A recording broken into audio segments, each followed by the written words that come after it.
And I love the last twist. Yeah, I'll be tuning in tonight. After the Super Bowl. What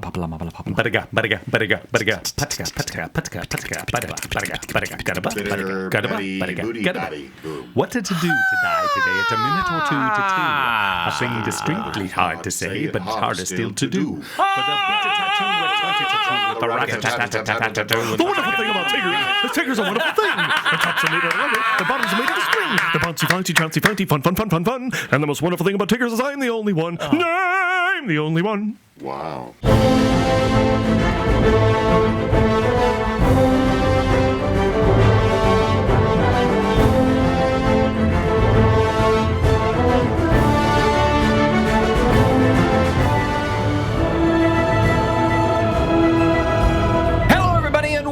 To the Countdown Movie Show. We're so excited you're here. This time we're counting down to Spider-Man Brand New Day. This is our second episode. If you didn't catch the last one, we covered the first Spider-Man movie of Sam Raimi's. So that was Spider-Man 1. That was Spider-Man 1. On earth could and we be now covering we're going to be covering Spider-Man... Dose. That's right, Spider-Man 2. We're super excited you're here. And not only are you here, but we have a special guest today. Wait, we're not going to introduce ourselves? No, we're going to introduce the special guest first because he's a special guest. Now, the funny thing is, we don't know. Too high. We don't know if this special guest has even seen the movie Spider-Man 2, but we decided to have him here because we're going bowling later, and we thought it'd be a lot of fun. All right, ladies and gentlemen, please first off welcome the lovely and talented Ryan. Is it Paregien? Paregien. Jesus, you know the guy's name? All right, Paregien. I'll do the opening. Ready? Out of all the years that I worked with Ryan, it makes me laugh that I still do Paregien. All right, here we go. Ladies and gentlemen, let's welcome the lovely and talented Ryan Paregien. Oh, we're so excited he is here. Lovely. All right, and Ryan Paregien, I'm Sean Blodgett of Creative Motion Entertainment, by the way. This is Paul Preston of the Movie Guys. And I am Justin Bowler of The World. And like we said, we're covering Spider-Man 2 today. We're going to be talking about that. Ryan, did you happen to watch Spider-Man 2? This is the Sam Raimi one. The Sam Raimi one. Yes. So you've seen it. When? When? When did you watch it? When it was in the theater. Okay, so he has seen the film, so we're excited about that. I'm sure Ryan's going to have all kind of cool things to add to it, and if not, I'm sure he'll be super funny. Or if not any of that stuff, he'll be over there breathing, and maybe you'll hear that every once in a while. No, I'm joking. It's going to be great. He's going to do an Orson Welles impression, which you're going to love. Now, one thing that we had been what is it? It's not a muff. It's not a muff. No, a muff is something completely different. And by the way, if you have one of those, maybe you should get a shot. No, here's the thing. What we have been amiss? Is it amiss? I don't know what you're trying to say. What we have not been doing is... Wait, I'll do the opening. Okay. All right, please. All right. No, what we have not been doing is an update of what's happening with Spider-Man Brand New Day. So I did do a little research, and I don't really have much. No. I don't think there's much going on. The only thing that really came up, obviously, last time I think we talked about that they did wrap filming in December of 2025. There was some things that came up in my research that was like, it was a very creative kind of experience for the folks doing it. So I thought that was interesting. The other thing is, I think it's fascinating that they shot in other countries to also to like recreate New York, which I always think is kind of funny because, you know, New York is right there. And they have great production deals, by the way. So I don't know why you can't just shoot in New York, but I know they did do some shooting there too. But what is it? Pinewood Studios. They did a lot. Didn't they shoot a lot in Glasgow? They shot in Glasgow, and there was one other. Glasgow. What do they have there? L Street, Pinewood, Leavesden. Yeah, so I thought that was kind of they called the process creatively fulfilling, which I thought was really, really cool, especially because I get the sense that this is going to be the last Tom Holland Spider-Man. Really? Yeah, that's the Brand sense. New Day is the end? That's the sense I'm getting. Okay. How ironic. The other thing I thought was really interesting, and we may have touched on this last time, they are bringing back the three main cast. Obviously, Tom Holland is Spider-Man, but then MJ and then Ned, those two, I forgot the actors' names. Jacob Batalon and then Zendaya. Yeah, thank you for saying that. Of course, I should know them. But Ryan Paregien. Paregien. All right, Ryan Paregien. All right, so I'm excited that they're back, though, because I was a little concerned with the storyline at the end of the last Spider-Man movie that we weren't going to see them at all. They were just going to step up and we were going to have all of that be erased, and that was it. You know who my favorite character is in Les Mis? No. Ryan Paregien. I'm glad. I'm glad we did that. Yeah. I think that was totally worth it. I loved every second of it. All right, go ahead. No, but I'm excited that they're going to be back for this, and I'm interested to see how they're going to play with this storyline. I mean, because all of that has been erased. The other thing that came up was that this is part of, what is it, Marvel? What do they call that? Part 6 Phase? or Phase 6? Yeah, Phase 6. Yeah. So I thought that was interesting. I didn't know how far the phases went, so that was news to me. The other thing that The last phase began with Ant-Man and Wasp. I have no idea. I don't keep track of these things. Sure. Post Endgame, was that post Endgame, right? And then Yes. Quantumania came after that. That was okay. All right. The film is set to debut July 31st, so keep an eye out for that. There will be no trailer drop during the big game tomorrow. No. We're recording this right before the big game, and so there will be no trailer. So I think a lot of people are bummed about that, but No Doomsday either. Marvel's completely not going to be there. there you go. They want you to see Mandalorian and Grogu. Yeah. Oh, well, yeah. I mean, they do want. I mean, are you guys excited about that? How do you feel about Mandalorian and Grogu? As soon as I heard that score, and he started. So you were kicking ass, excited? I was like, "Yeah, I'm excited about it because I have a theory that Darth Maul is in this.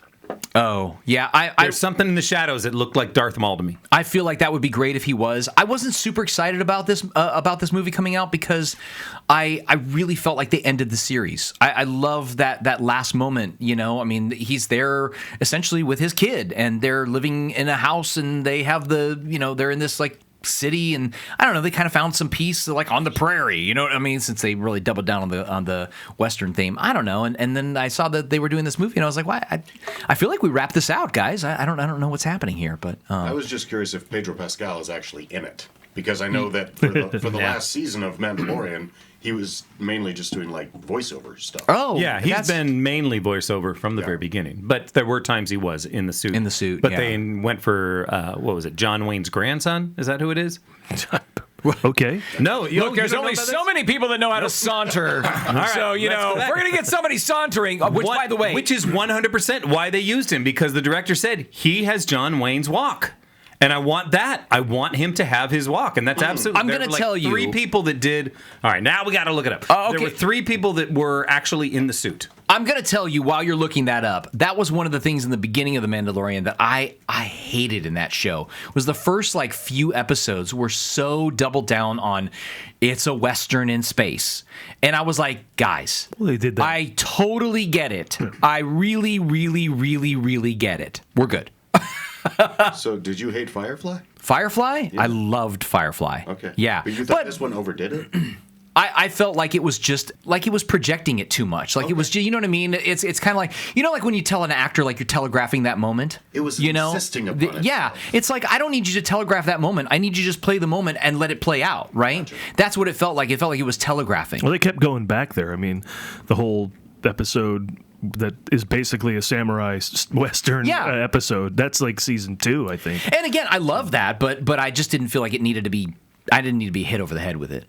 There are 4 people that are primarily inside the suit. First off, Pedro Pascal obviously provides the voice, lines, some of the on-set acting, not a lot. Number 2, Brendan Wayne, primary stunt double and actor who works with the physical, emotional, blah, blah, blah. Wayne is also the grandson of actor John Wayne. And then Lateef Crowder, a specialized stunt performer for intense action fighting and, for example, explosive hand-to-hand or being blown away by explosions. So Interesting. super hard stuff done by Lateef. Most of the time, it's Brendan Wayne. Pedro provides the voice. Interesting. All the time, yeah. Oh, that's good to know. Yeah. I will say one thing I am excited about Mandalorian and Grogu, and you guys are going to hate this. The Spider-Man brand new day trailer. Well, no, I think that'll be cool. Yeah, that does happen during that time. I think you'll like that. No, but what you'll hate is there's a shot where Grogu is I don't know, walking through some sort of tunnel or something like that, and there's another little character with Grogu. Now, I don't remember the name of this character, but it's from the sequel trilogy, and it's one of my favorite characters. It's the character in Rise of Skywalker that ties everything up to C-3PO and does the thing. He's like, hey! And I love that guy. I'm so excited he's going to be in it. He's going to be great. Well, he was I think in the See, he hates it. What were you going to say? Sorry. It's because you mentioned Rise of Skywalker. No, it's a great character, but it was in sorry. I think he was also in Tron Legacy. I think he was. It's Jared Leto. No, Yep. no. That's your Niagara Falls, isn't it? Tron Legacy. Slowly I turn. I have a couple of plot things that they're talking about. Do you guys want to hear those things or no? If it's actual plot, I don't. I don't. Okay, I'm gonna skip mind those. I don't mind those. I've got one. I don't mind them being rumor mill, so we don't know and we can just guess. I don't want that either. Yeah, You don't even want that. Okay, all right, I get, right. I get that. All right, then check our Facebook page. You can find out what Sean and I have found out. Because Okay. I've been posting stuff on there, by the way. Yeah, no, Daily. I like it, and I look at it sometimes. Because they on there. revealed Tremel Tillman's character. We now know who he is. Oh. And he does have backstory, which would lead to... I'm not spoiling anything here. They revealed his character name. His character name was a heavily anti-mutant, was a part of the anti-mutant militia. Oh, So it makes sense that, okay, Oh. they're obviously, we already know this. We already know that, mutants are coming into the world. So I don't think we're giving anything away by saying that. Milchick. Yeah. So there we go. all right. Well, Yeah. I think that's all the news. Did you have anything else about Spider-Man: Brand New Day? No. Yeah, there wasn't much out there. I was trying to find something. Did you have something over there? No, I was just wondering if if Sting was actually going to sing the theme song for it. Oh man, I don't know. Right. Is that rumored? No, whenever I think of that title, the reason I never like that. Brand New Day. Oh, because it's his album. Yeah. Spend all my money, starting off a brand new day. That Turn the clock all the way back, and it shall take you back. I'm thinking in a brand new way. I think of that too. Yeah. Yeah. That's It's a great song. It's a great song. That's going to cost us $10,000. I don't know why. I thought you were going to say Bono and the Edge. Just kidding. but, Oh, no. I was thinking hey. he was going to say, let's do it all for one and one for all. Oh yeah. So it's not just Sting. We get Sting and Brian Adams that's and right. what was it? Who was it? Rod Stewart. Rod Stewart. I think I like it was it. the three of them. Totally went off a cliff. Rod. As if there are a lot of Rods out there. Rod Sterling. Rod Sterling. Picture a man Rod going on a Carew. journey, trying to. What's another singer name? By the way, I think we talked about this a little bit on the last episode, but God, I love the Spider-Man musical.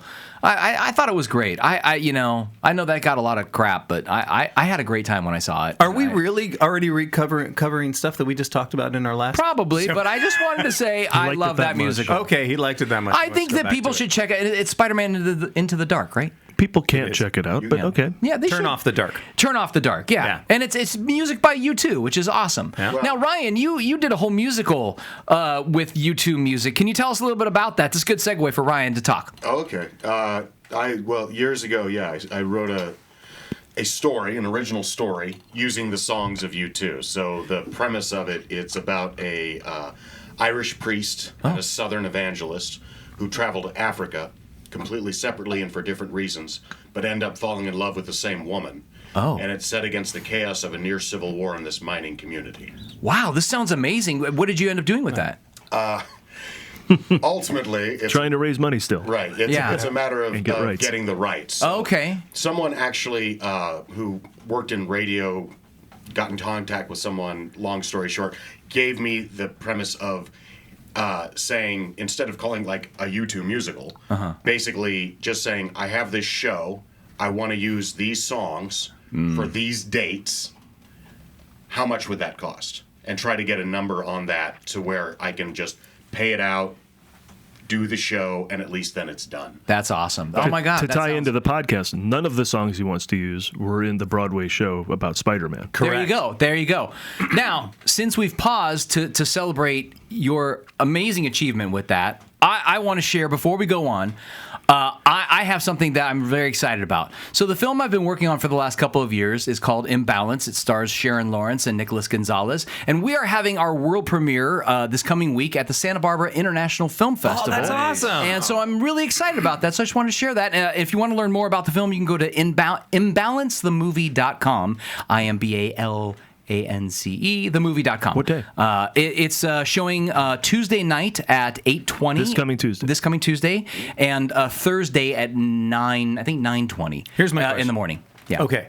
It's literally this coming Tuesday is in 5 days from now. Yeah, so nobody's going to hear this. right. Yeah. But I just wanted to celebrate the fact. But I like that Paul at least. But we'll pull this clip. Paul's going to pull this clip. yeah. In there. Yeah. Oh, yeah. Yep. That's what I'm going to do. No, but And then I'm going to animate it. There you go. Anyway, hand. I just wanted to share that. I'm super excited. We're actually in a few festivals. We're in that. We're going to be in Sedona and Beaufort so far. Those are the ones that we've been accepted to. So Now, very excited. Can you give a premise of that, or is that just like... Yeah, no, of course. Yeah, it's set at the height of the Me Too movement, and it's about an affair between a professor and her TA, and it deals with really adult relationships and because they're both, he's older and she's older, and this question of when is it appropriate, when is it, and where does love fall in all this, when you have feelings for someone, and sort of the complications of obviously someone dating their student, but they're adults, and so I mean, but it really asks a lot of these questions, and I think they also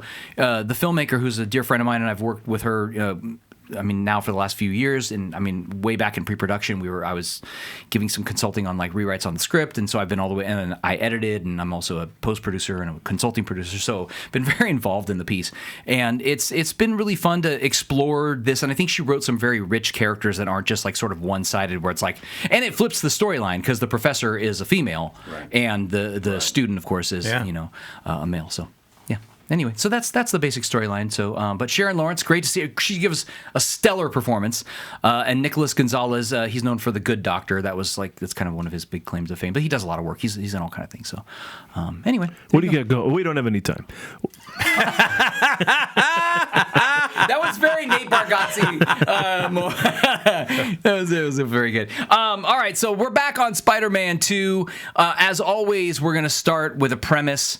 We might be on to Spider-Man. We may not be back on to Spider-Man. Okay, right. yeah. We're finally going to talk. We're going to finally talk about Spider-Man. It's been 10 minutes, so we should probably talk about Spider-Man 2. We're going to start with a premise. I've got the premise for you, and basically, there's a prized scientist who creates essentially the sun, but on Earth. It's the power of the sun in his hand, and he goes crazy and starts to destroy the city. Spider-Man saves the day. Spoiler. Wow. Thank God Ryan's seen it. I'm glad you checked in. Right. We didn't ruin it. That was the most, I don't know, brief and concise synopsis you've done yet. I did that just for you guys.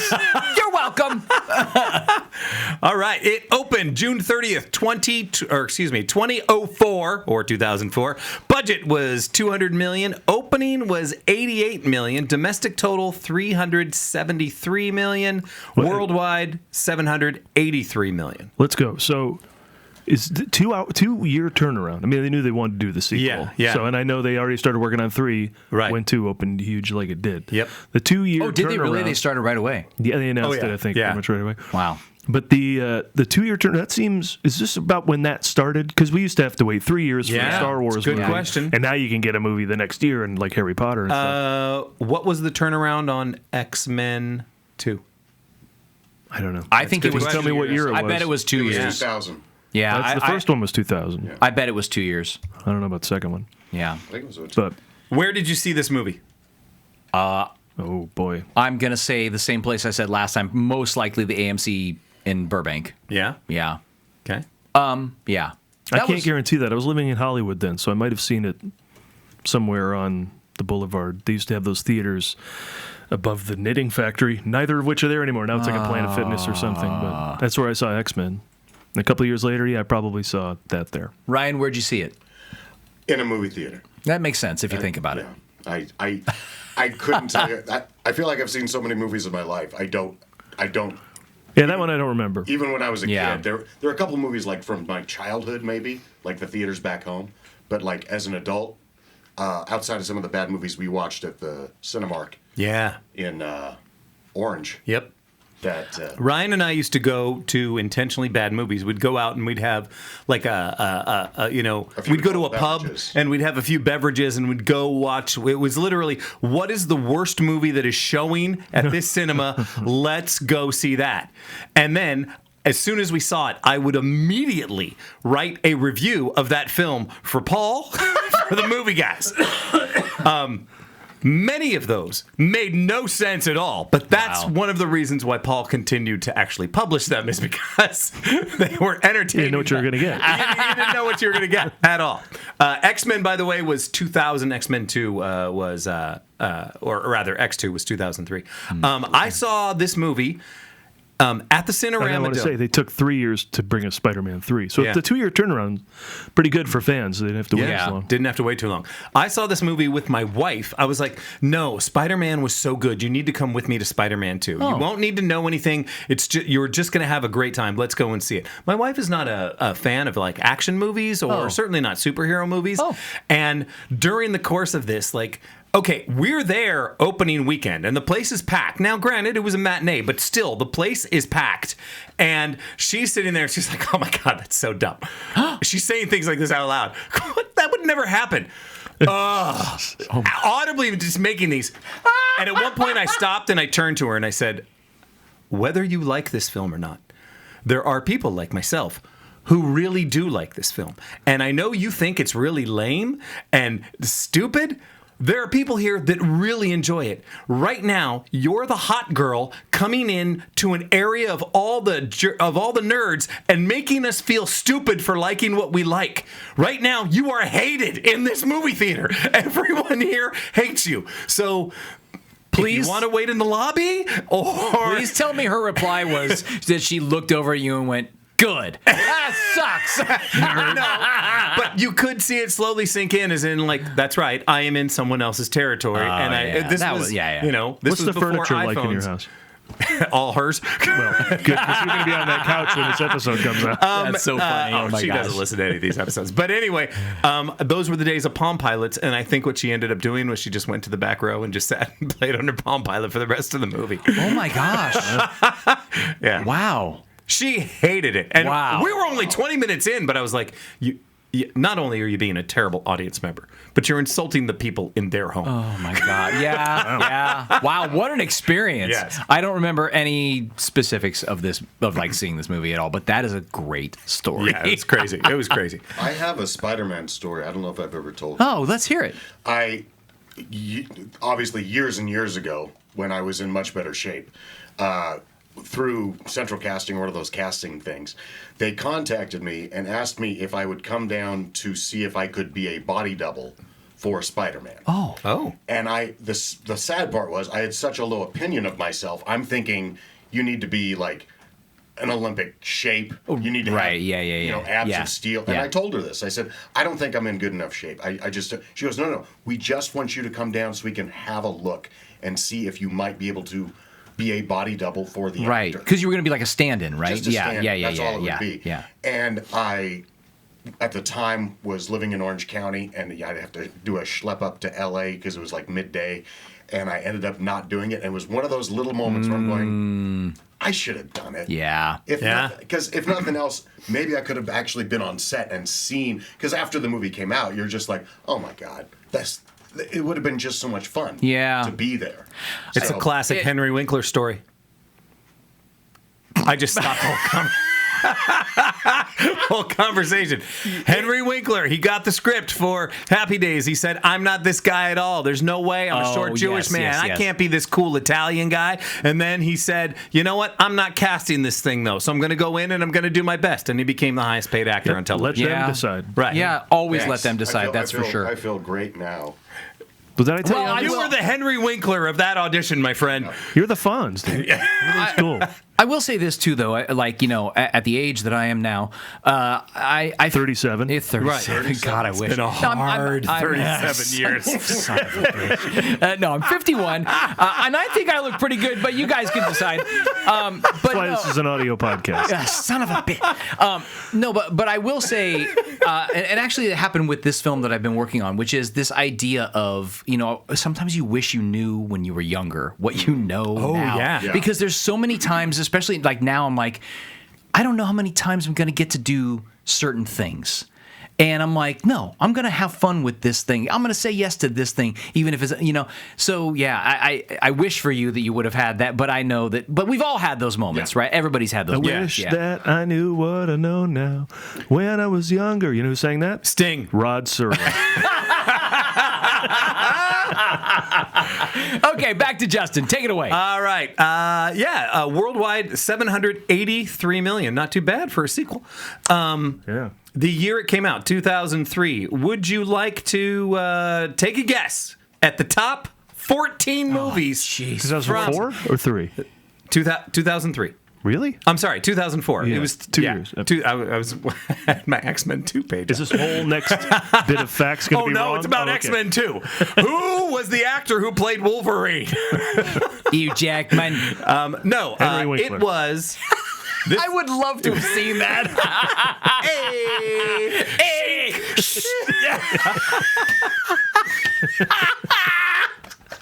Snick.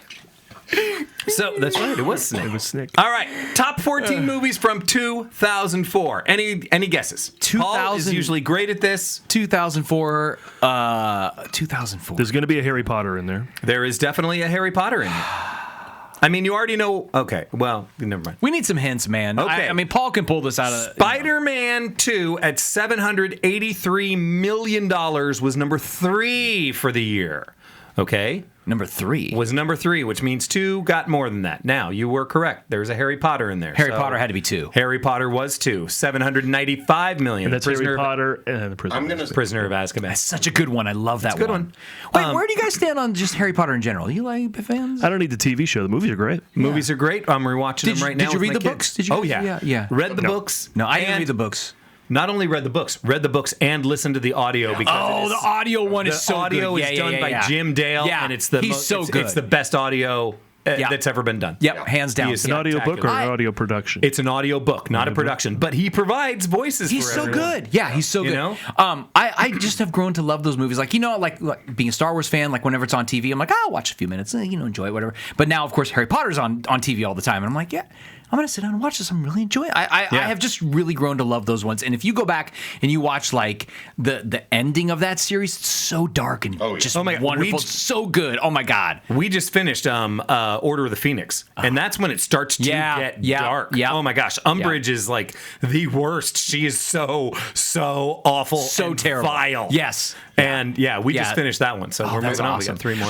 There was a favorite. I was just gonna say, she's my favorite like villain of literature. Oh yeah. Oh, she is. that's good. In Yeah. the book, she was spectacular. Well, it's because she, as much as you hate her and hate her and hate her, she believes she is absolutely doing the right thing. Oh, yeah. For the better of the people. Yeah, that's interesting. There's a funny behind the scenes thing on Harry Potter where somebody was talking about like the weirdest sort of thing that you see, and one of them is like one of the last movies of it when they have the big battle scene, and just like on set, it's just like people like moving their wand, and just like nothing's happening.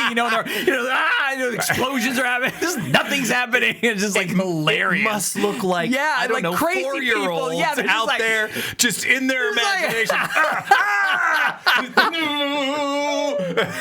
Fantastic. Yes, Harry Potter was number 2. Number 1 for the year. Nearly made $1 billion. Not quite. Wait, what year? 2000? 2004. I've been sitting here stewing over GoldenEye? No, that was earlier. No. Let's see if I can. How many sequels we got in here? We got a religious one, which was very high. We got one of my favorite superhero films of all time. We got another sequel. That wasn't The Passion of the Christ. The Passion of the Christ is number 5 from our guest right over Wow, here. Ryan Yes, is it on was. the board. Ding, ding, ding. $609 million. That's not number 1. No, okay. No, that's number 6. Number what? Is number 5. Passion of the Christ $609 million. Is that the film, like the most religious film that has made that amount of money? Like I'm just curious. Yes. Yeah, would have that to makes imagine sense. so. Yeah. I know I mean, that was completely independent and funded completely by Mel Gibson. Was it really? But I thought Warner Brothers wasn't involved because he had a deal with Warner Brothers through his production company. What I heard was that he put up like $30 million. Oh wow. We ready to jump back in? Yeah. There is a James Bond movie that is in here. Wait, I think I got number 1. Living Daylights. It is not Living. Yes. It's the Timothy Dalton re-release of Living Daylights 2004. Top 14 films. Was Casino Royale in 2004? No. Okay. It was not. All right, we need some hints. So we're I got gonna be here number for 1. 6 hours. I think. What do you got? Finding Nemo. No. That was no, 03. but there was another What was Pixar that? in there. 03? Oh, you would know that. Up. Nope. No, it's 09. No, it's 09. Yeah. So after that would be, Monsters, Inc. yeah, Nope. Ratatouille? Monsters University. Nope. No. Number 1 is not a Disney film, but it is a sequel. That's a giant hint. It wasn't. When you say not Disney, I mean, it wasn't Incredibles 2. Oh, Shrek 2. Shrek 2. Shrek 2 is number 1. We have a few other. The James Bond film was James Bond film Day After Tomorrow, number 6. Number The 7. Day After Tomorrow is a climate change movie with Jake Gyllenhaal and Dennis Quaid. It's starring Rod Serling. Yeah, that's right. Oh my God, you're right. It was a James Bond movie. It was. Day After Boy, Tomorrow. that sounds like a And Bond then title. No, I don't think that's right. but- Day After Thank you for Tomorrow. playing. Another tomorrow, another day to die. There is a tomorrow. Tomorrow never dies. Tomorrow Never See, I combined another day to die with tomorrow never dies, Which to would have just been be like 90. Yeah. Suddenly I see Annie in We got- so we've a got- James Bond film. I don't know why. You still haven't named number 4, which is a fantastic superhero movie. Fantastic Four. It's the best Fantastic Four movie that's ever been made. Oh, The Incredibles. It's The Incredibles. Oh, that is a great. Yeah, no, it's one of my top superhero movies of all You guys don't like the original Fantastic Four movies from the, what was that, the early 2000s? Was that? Not really. No? You don't like those ones? There were some positives. moments. There were Yeah. moments, absolutely. They absolutely got the relationship between Thing and Johnny Storm right. And once again, Chris Evans as Johnny Storm, that was inspired casting. He really He's was awesome. great Yeah, at he's that so role. good. Yeah. Like, he was fantastic Yeah. at it. And then I like Julian McMahon as Dr. Doom. That was Yeah. Yeah. Yeah. But other than that, it was like, okay. Okay. I don't know. Yeah. I enjoyed those movies. I thought they were fun. They're fine. They're better incarnations than the following ones. We'll give you that. Did you like those movies better than the newest Fantastic Four movie that just came out? Time would have to give me, I think perspective is everything. I just thought this last one was just okay. It was Yeah. a fine movie. Was it great? No. Was it terrible? No. I don't have a ton of notes really, but it just felt like, I don't know. It's like I had to go see this movie because this movie is going to affect other movies.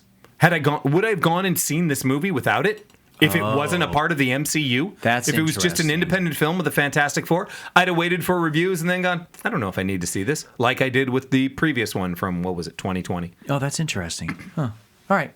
Just anyway, me? Just me? just No? yeah. No, I The thought it was Fantastic fine. Four overall doesn't thrill me. It's Yeah. weird. They're one of the most popular comic book teams out there, but Yeah. they're okay. Like I said, The Incredibles literally is the best Fantastic Four movie that's ever been made. I agree. I agree Yeah. with that. I agree. Okay, what else we got? You guys have not named a single one from 7 through 14. We do have... We need hints. Come on, hints. Okay. Hints. Come on. Comedy sequel is number 7. Hangover 2. No. Comedy sequel. Comedy First one came out sequel. till 09. Comedy sequel. With a guy who does comedy and another guy who doesn't. You don't think of comedy when you think of him, but he's been in some very funny movies. No Anger idea. Management. No, but you're on the right track. Sandler. This is a sequel. Oh, it's Sandler? No, it's not Sandler. Because Sandler, you think of it's a duo that we go to see this movie for. Although they brought in some major heavy hitters a to be stars duo. in this one. All right, what is it? Meet the Fockers. Oh, yeah. That's You good. don't think of Yeah, you don't think of Robert De Niro. You don't go, he's that great comedic actor. Yeah. But he's been in some great comedic films. Yeah, I agree. I agree. I'm probably got to get some clearer hints because we're clearly doing Okay. really bad at this. Gotcha. We have 2 Will Smiths in this list. One of them is an animated film, and the other one is Hancock? no. Shark Tale. Shark Tale is one of them. I mean, how many animated ones? Oh, has he it's been only in because you said there were altogether? 2, so I Yeah. thought one was maybe Hancock. No, it's not. Wait, do you guys like that movie?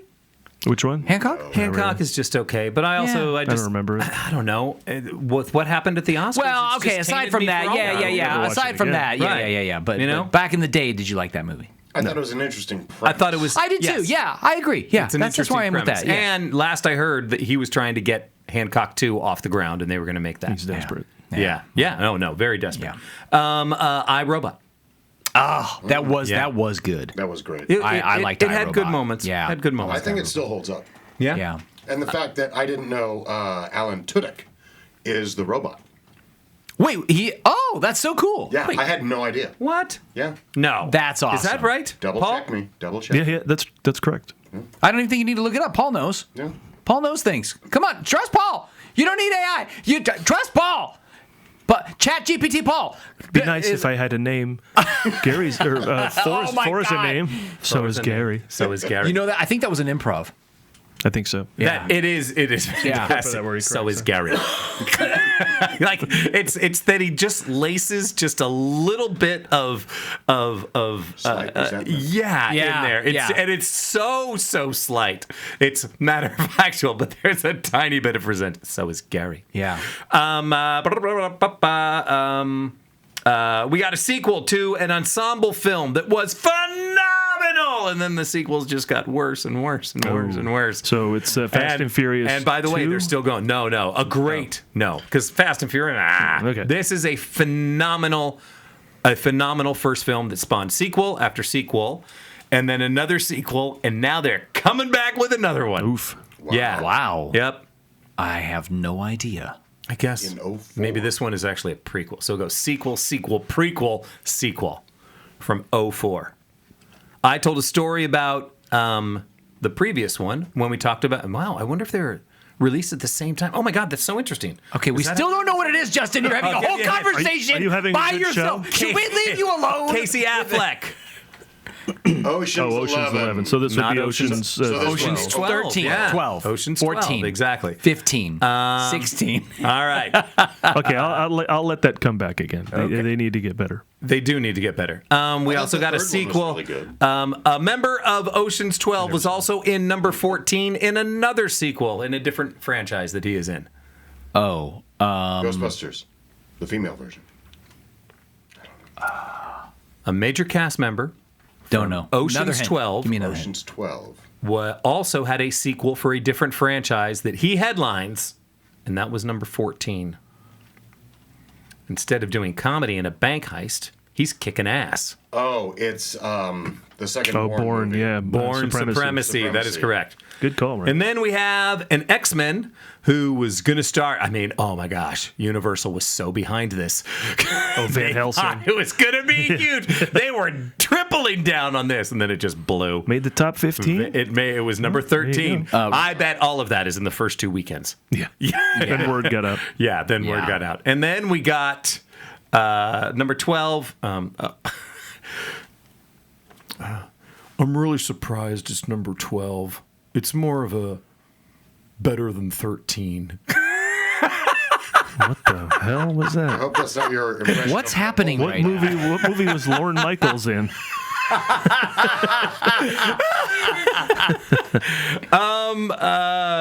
It's kind of a heist movie. It was With the Owen poor man's Wilson, I'm version assuming? of Da Vinci Code. Huh? Yeah. Oh, okay. This is National Treasure. Yes, it is. Is that your That More was of a Nicolas treasure Cage. protector. That's my not Nicolas bad. Now I hear it a Cage. little. That's more like if of a Nicolas Cage and Keanu pre-13 Reeves had a than a baby. 12. Right. That's That was enough. All right, on to Spider-Man 2 pre-production. Tobey Maguire nearly didn't return as Peter Parker. isn't that crazy? Yeah, due to contract disputes and a serious back injury from Seabiscuit. Yeah. But nearly did not return. Do you know that? Am I going to ruin something if I talk about this back thing? I actually did all of this like a week and a half ago when I thought we were meeting last week. So I don't even remember what my fun facts were. So go ahead. Okay, so I just because I when it happened in the movie, when I did the rewatch, I went, man, they're really making a thing of that. So there's of course in the movie he starts to have moments where he loses his powers. And he's having a tough time with it, and he falls down, and the way they did the stunt too was amazing. Like he falls down in these cars, like boom, hits on one car, boom, hits another car, Then hits a tree, and then and then he's like and he gets up and he's like my back, and I remember watching it, and they really let this moment play out. They did. He goes, my back, and he's walking away, and he's holding his back, and I'm like, God, they just really let that land really hard. No, I'm like, why? And it's because it was sort of a joke within the joke, because he almost didn't come back because of his back injuries, and then they were like, well, let's make a funny of it. I thought that was a lot of distance to go to make an inside joke that only they got. My fun facts typically don't last that long. Yeah, no, that's a fun fact just for now. Yeah. By the way, do you know who the possible replacement was, or is that in your fun facts? I mean, I do have other replacements that they were thinking of in here. Yeah. Jake Gyllenhaal, who we talked about, was already up for it last time. So, how would you have felt had they made Spider-Man 2 with a replacement? Do you think it would have done as good? I think Jake Gyllenhaal, who I really, really like, and I think this is a superior movie to the first. Really? Yeah, I think this movie still would have. I think they still would have knocked it out of the park. Yeah. Wow. Yeah, it's wild to me. I don't know that I agree with that, but I think that's fascinating. Yeah. And apparently I'm the only one. You guys all feel like this was better than the first? Yeah. I remember walking out of the theater and just being like, as much as I enjoyed the first one, I enjoyed this one so much more. Wow. Yeah, they did build on quite well. They didn't overbuild like a Batman Forever or something. And I think a big part of it, in my memory of discussions with people, is because everyone loved Doc Ock so much. He was great. I mean, he's just such a good villain. Just the fact that, just to get into a little, production stuff, just the fact that the tentacles are puppetry. Tentacles are puppetry, and each one of them, originally as written, were supposed to have very different personalities. Oh. It's always the same one that's snapping, if you pay attention to it. That's so interesting. It's literally supposed to be different emotions are connected to each one of them. That's really interesting. Because I think this is a superior film, I've always found it wild that the first one made more money than this. First one was $810 million. This one only, what I say, 783. I think they did a good job in this film of it not feeling like a rehash. Yeah. I do feel like 100%. they did a great job of moving the story forward. And one of the things that I found in this research was that I really enjoyed was that they did a deep dive into the weight of what it is to be a superhero. Yeah. And I really, really like that, because we never, with all the superhero movies that we see, I feel like they don't talk about that quite enough. There's a lot of ass kicking, and there's a lot of I'm cool, and there's a lot of cool landings, and sometimes there's disturbances in their world or their life or whatever, but they don't really talk about the weight of what it really is to be a superhero. And I felt like they really explored that in a real way. So much so that the speech that Aunt May gives to him, I don't know if you guys remember that moment, but there's a speech that she gives to him about a hero, and it's a beautiful speech. And of course, that actress, absolutely amazing. There's probably another fun fact about her that I won't ruin. Thanks. Okay. But yeah, just her delivery of that. Now, the other thing that's interesting is Sam Raimi does, and he does this quite a bit. He does it in the first one, but he does it quite a bit in this one, which is zooming in or pushing the camera in on our character. Yeah. And a lot of times it's a push in on the character, and they're not speaking. They're listening. So what we're actually getting is what they're thinking, or at least we're filling in as an audience. And I love that. It doesn't presume that the audience is stupid. It literally lets us in on, it's so cinematic. It's everything that cinema should be. It doesn't make us feel like idiots. It pulls us into the story. There's subtext there. We're feeling, it's like we're with it. It's amazing. I love the idea. Sounds better than the first movie. Yeah, you may be convincing me, as often that you happens. bring up of just like pushing in on the person who's listening. So now we are actively watching this. We're not passively watching this. I went and I saw Two Towers on January 17th. They did the re-release. Oh, you did? Yeah, oh, that's Fandango, so cool. Re-release of the 3, and it is the extended edition. Didn't know I was buying that ticket. There's a scene in there that literally has no business even being filmed, and I was blown away in watching it. I was like, Peter Jackson, you are a better filmmaker than this. This was the scene. It was like right after that they had found that it's like Gandalf the White has returned, and now they're getting ready to head on up into Gondor to go meet the king. Okay, and there's an entire scene which is Gandalf and Strider, and they literally say, "Well, now that we found you, we're gonna have to go head on up to Gondor because I hear the king has been taken over." And it's like, you literally just recapped what we saw, and you told us what we're gonna see instead of just showing us both of the show don't tell. What? Are you kidding me? That's what The Mandalorian does. This is filmmaking 101. Right. What are you? Well, and obviously why- No way. How This many- shouldn't have been seen. How many times have you watched deleted? Well, they were right to cut it, so we give them that. Yeah. Right, Yeah. but it was still. But in then the it was back in the extended edition. one. How means many? he- They How didn't many? know what they were going to use. But they shouldn't ever put it back in. Yeah, if it it definitely was terrible. if It it's was in terrible. contrast with another scene directly. I agree. Yeah. How many times have you seen deleted scenes from movies that you love and gone, yeah, that should have been in it? Not a lot, because Yeah, I really not a haven't lot. watched them in like Exactly. 20 years. Yeah. As soon as I watched they first came on the scene, I watched them like, yeah, they should have cut these. Yeah. And I got a gift once of the 40-year-old virgin with the deleted scenes, and that's the only version on the disc. I'm like, so I can't watch the original. I can only watch the new, and the scenes are terrible. So I stopped watching deleted scenes. Greatest deleted scene though of all time. I think it's a deleted scene. Parker Posey's monologue.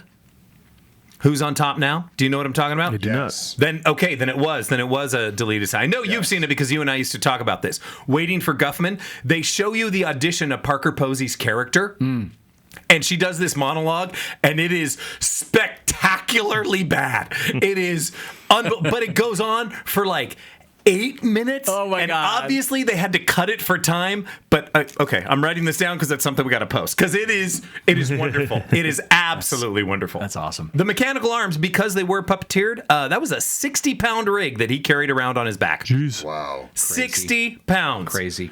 I mean, come on. He's not a young squire. Now, this research that came up for me, and this could be wrong. This said 100 pounds. Okay, I've got 6. Well, okay. Well, I it's have- gonna be a fight. Now this I have 60 plus. this says the suit and harness. Okay. So maybe I don't know. I got that he wore a 60-plus pound practical rig. At 100, I would say I'm not doing it. Yes. I mean, come on. 100 pounds is a lot. 100 pounds is a Especially lot. to say, yeah, I'm going to be in this for, okay, Alfred Molina, how many minutes is he actually in the film? Let's call it 45, right? Right, Let's say he's right. in there 45 as Doc Ock. 100 minutes of screen time wearing that. I mean, the guy's got weeks and weeks and weeks, Yeah. Somewhere in the middle of week 2, you go, we got to do something here, guys. Yeah. I can't stand around with a 100-pound rig on Yeah. my back the entire time. That's rough. We talked about this a little bit more, or a little bit prior to this. Dunst negotiated more screen time and emotional depth for MJ. And part of that was because she did not want to return because she was so unhappy about how much more Tobey Maguire had made than she had. We talked about this on the last one. We talked about this on the last one, and yeah, I will say I liked her storyline. Yeah. I'll be honest, I liked that they gave her more screen time. I think it added more depth to her character.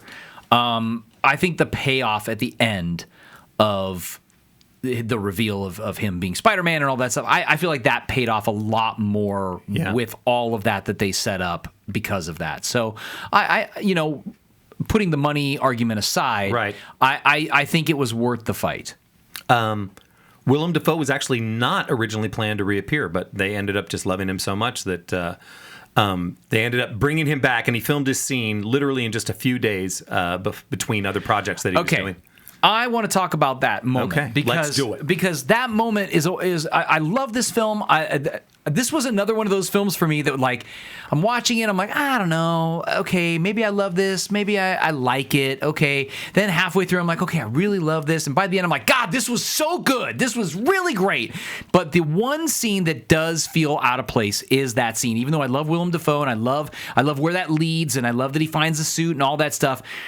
I felt like is he really going crazy? But Willem Dafoe's character went crazy because he had all the gases and all that stuff, because he had gas. No, I mean because. My God. But that's why he was going crazy, right? But there's no reason. I mean, yeah, Harry's upset, but upset enough that he's going to start hearing voices and then see an image of his father, and that, I mean, so now are we talking that like he had some sort of superpowers to come back from death? I mean, like, well, how did all this come about? There's a lot being asked of me to suspend my disbelief. Did you see? You may not have recognized him, but Cliff Robertson in this movie. Yeah, that's the Academy Award winner. In case you didn't catch the He's dead. So these are just dream sequence. I think they established one dream sequence. We can have another, like a vision that's not there. Right. And Sam Raimi, once again, huge on his horror. It's always raining outside. Yeah. There's always thunder and lightning going on. When all this, there's always a wind blowing. This is his typical I'm going to say this though. Sorry, Ryan, go ahead. Oh no, I was just going to say I think it taps into his ghost storytelling. Okay. Of the idea that maybe it. What's Willem Dafoe's character's name? Osborne, Norman. Osborn. Norman. Papa Osborne. or Papa. It was originally going to be Papa Smurf, but they just didn't think that was scary enough. Well, yeah, because he wouldn't have been green, he'd have been blue. Osborne, why do you have a scary mask on? But I was going to say the idea that he could have a ghost there. I think in Sam Raimi world would be plausible. Yeah, well, what's interesting, this is one of the things that I love about doing this show with you guys, is that I come in with an opinion and I throw it out there, and then you guys give me all this stuff, and I go, yeah, they're right. And this is one of those ones where you guys are right. This is great. You're Paul. I love the pull of yes, because Tobey Maguire has that moment with his dream sequence. These aren't out of the realm of this movie. So it totally, absolutely. I'm on board now. Train left the station. Toot toot. Let's go. Wait, two things. So first of all, I got one more thing on that, unless it's a fun fact about why Defoe suggested that scene. Apparently, because he thought it would be like Hamlet, where the ghost appears to Hamlet. I like it. Encourages him to, get revenge on the king in the case of Hamlet, get revenge on Peter in the case of I love Spider-Man. that so much. And the second thing is, Ryan, you did see the movie. Right off the bat, I love the voiceover at the very beginning. It said it fit. Like, this is his story, once we had before. But right off the bat, you could tell the theme of this film is going to be very different. And I did enjoy going back to what you were saying about, no, it's not always being awesome. And, it's sometimes it's really hard. And it seemed like the main theme of this one was disappointment. He literally disappoints everyone around him because he has put his mighty calling first. And then the only way that he knows essentially throughout the film that he can deal with that and manage that is to then start to push everyone away. Yeah. I mean, I just thought that was fantastic. Also, there's a couple, I just want to jump in and say too, there's a couple of performance moments that really just blow me away. And this is when we talk about like what grounds these movies in truth and honesty, in something relatable.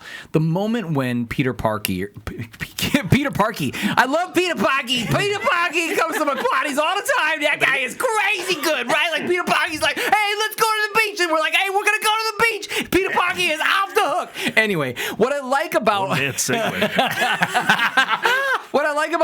this scene with Peter Parker and Aunt May, when he tells her that it was him who let the thief get by and he's the reason that Uncle Ben died. Yeah. And that whole scene is just played so honestly. Yeah. And it's written well too, because she doesn't say anything to him.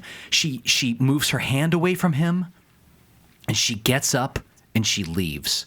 And they don't overdo it. They don't underdo it. It's not dramatic. It is so I agree. Perfect. It's beautiful. Right. And I just wanted to mention that scene. Go ahead. Your impression just now reminded me of something that I'd heard. I just found out what you call a coat made of Mediterranean flatbread. What's that? It's a pita paca.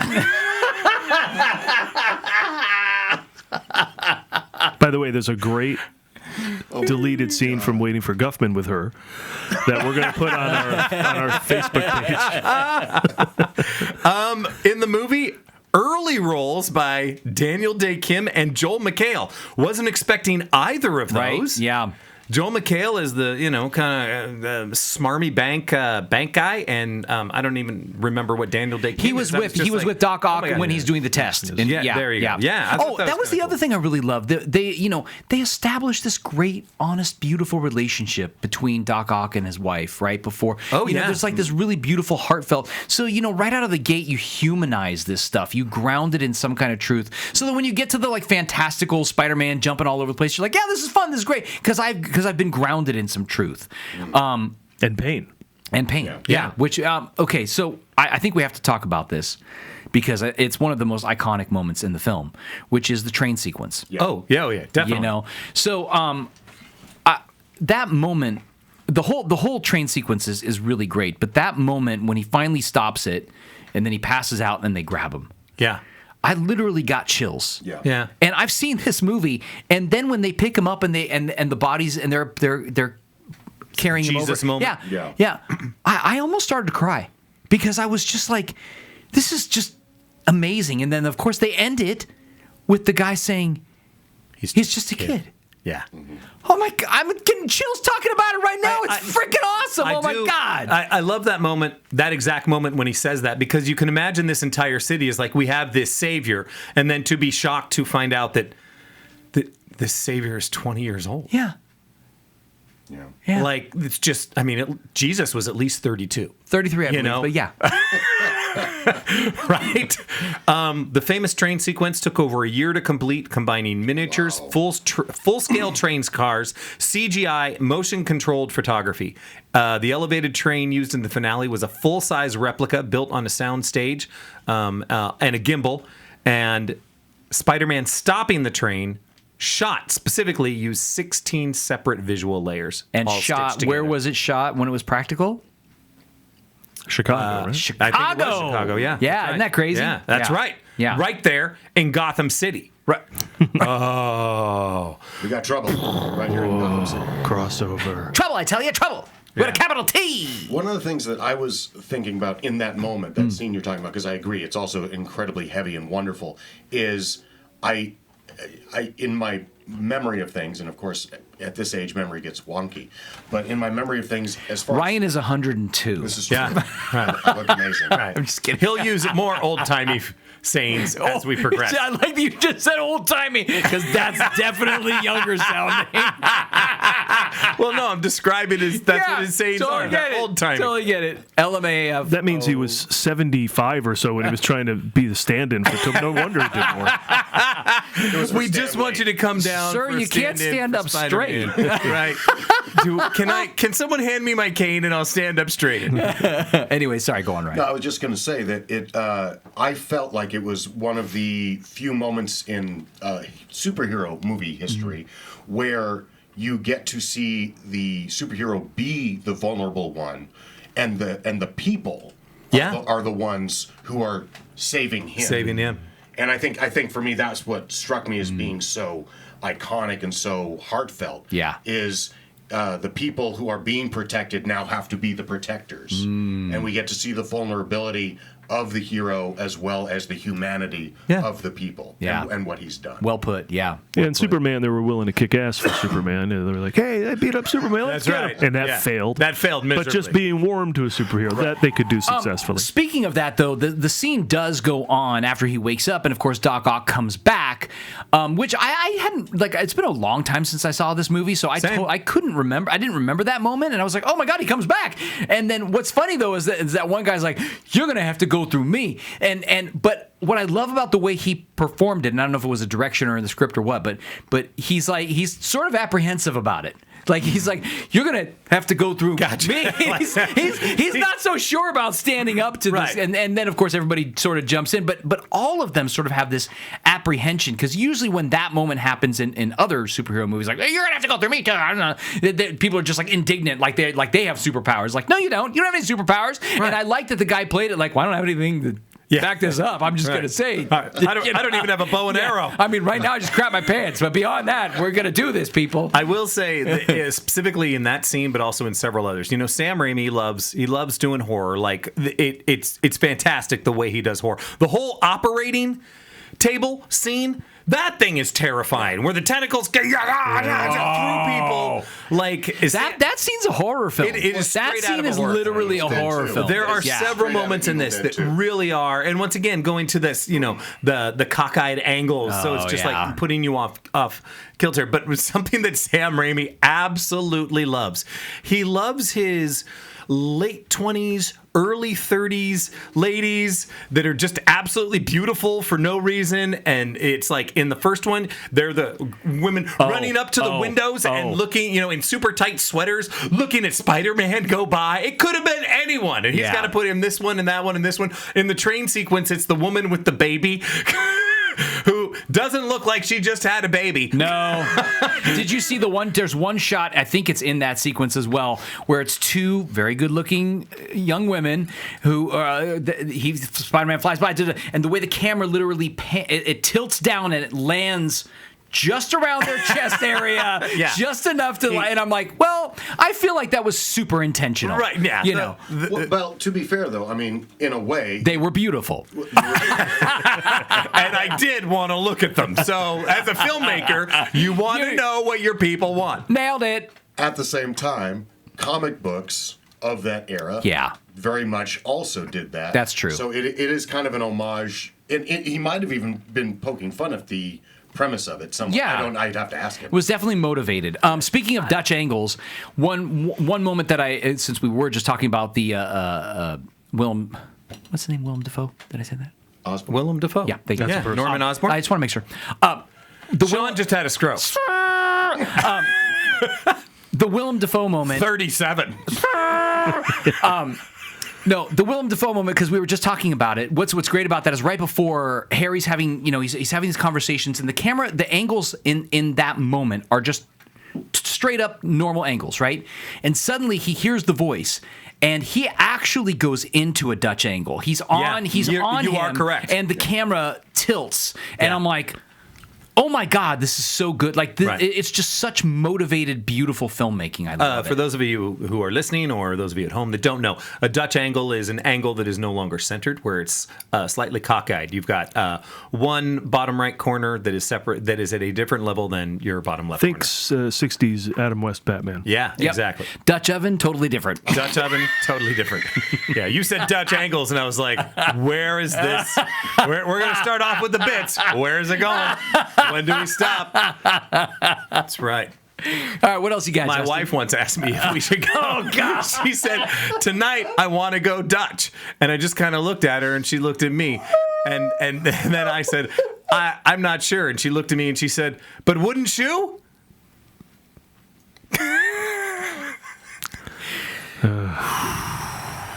We're not dads There here. was a Dutch boy that put his finger in a dike, which is a structure.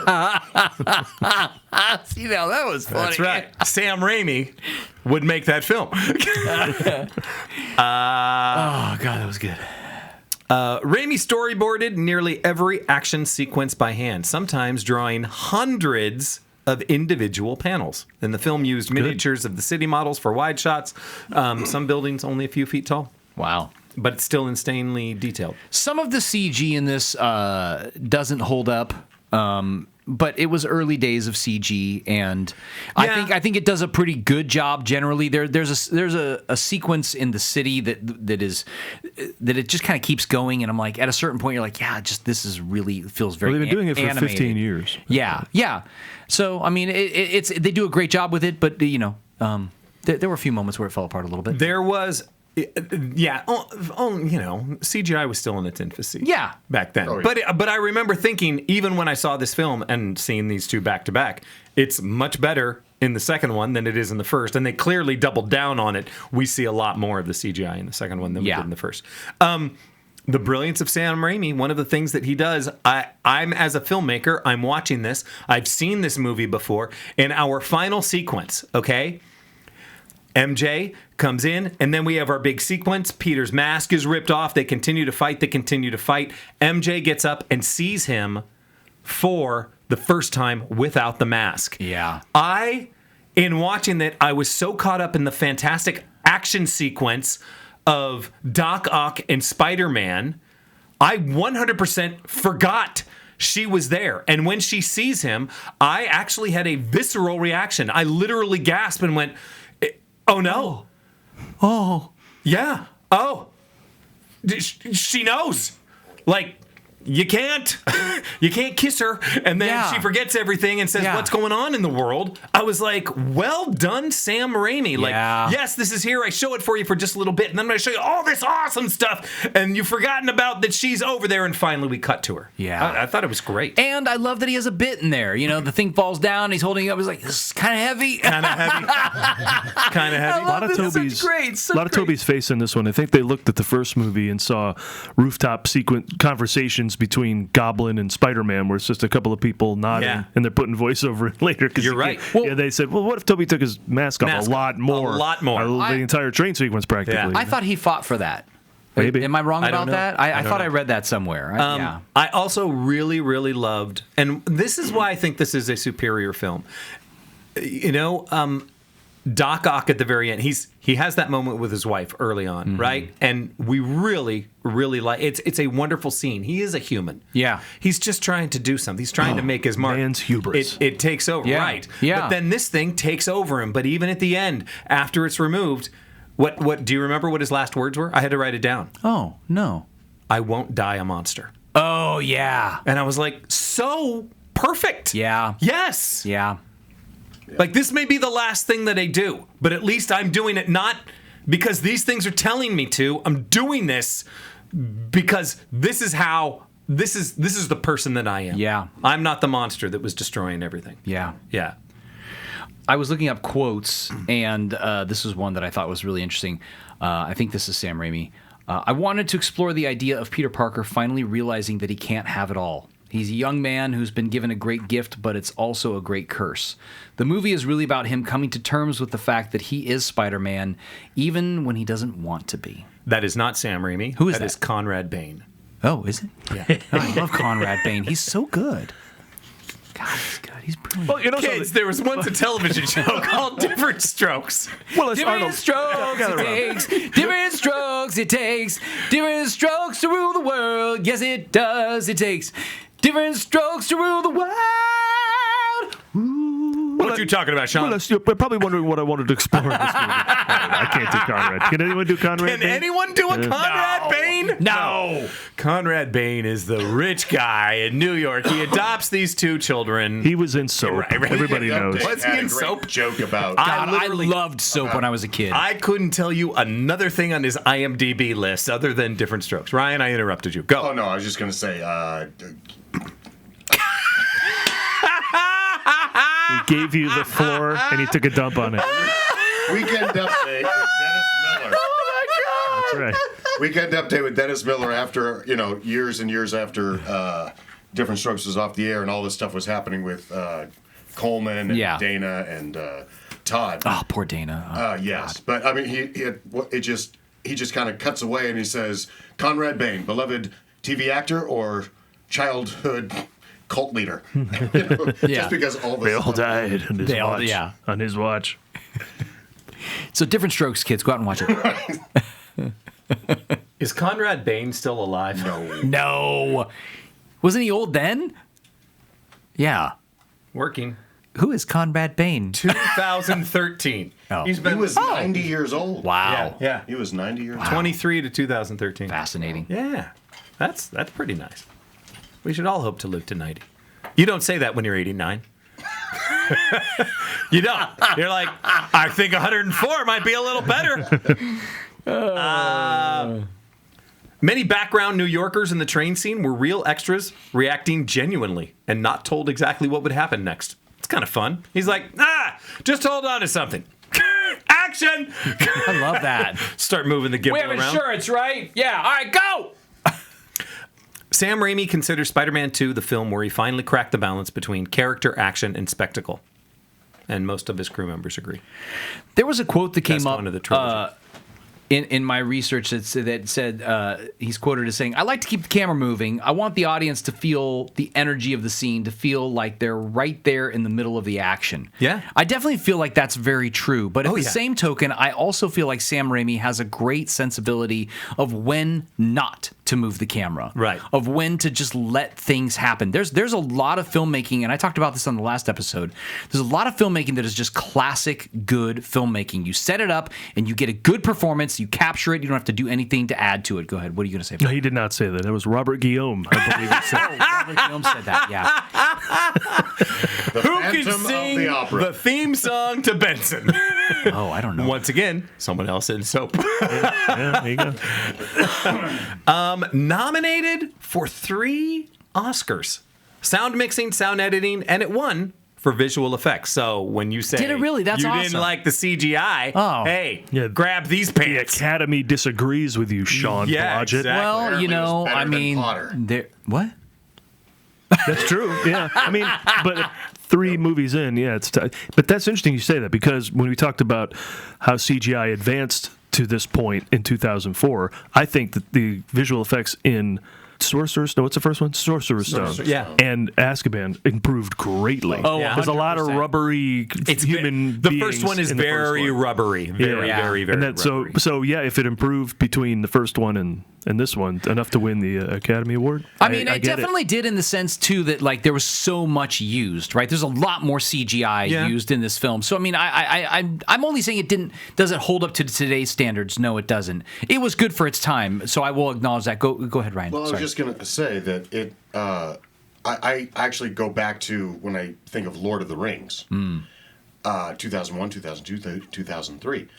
It didn't use a lot of CGI, but it used a good amount, and I think those movies actually hold up better than a lot of. And I don't know if it was just Weta that was just had the superior technology, but I feel like if you compare any Lord of the Rings movie to early Harry Potters, I mean, it's just head and shoulders above. Yeah, that's interesting. And the same with Spider-Man. Yeah. So again, I don't know if it's the Weta aspect of it or what. No, that's interesting. Sorry, I was looking at my notes here, and Justin's doing something in his bag, so we'll wait for that. Justin's always doing something with his bag. My internet is connected to my phone. My your internet on my hotspot? laptop. Do you want to get the Wi-Fi? I mean, yeah, that'd be awesome. Yeah, let's tell never everyone provided that Paul's before. Wi-Fi Paul's Wi-Fi, if you're in the Burbank area, is What are we? There are, I kid you not, Let's just surf. there are easily 50 Wi-Fis around us right now. wow. Were there other standout moments for this in this film for you guys? I mean, I think in general we love the film, but what else stood out to you? Were there other moments that really like spoke to you? I loved MJ's response to him after he explains everything that he's done.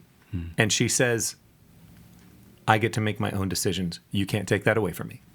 Yeah. And I was like, I agree. boom! Yeah. Yes! Yeah. 150%. Perspent.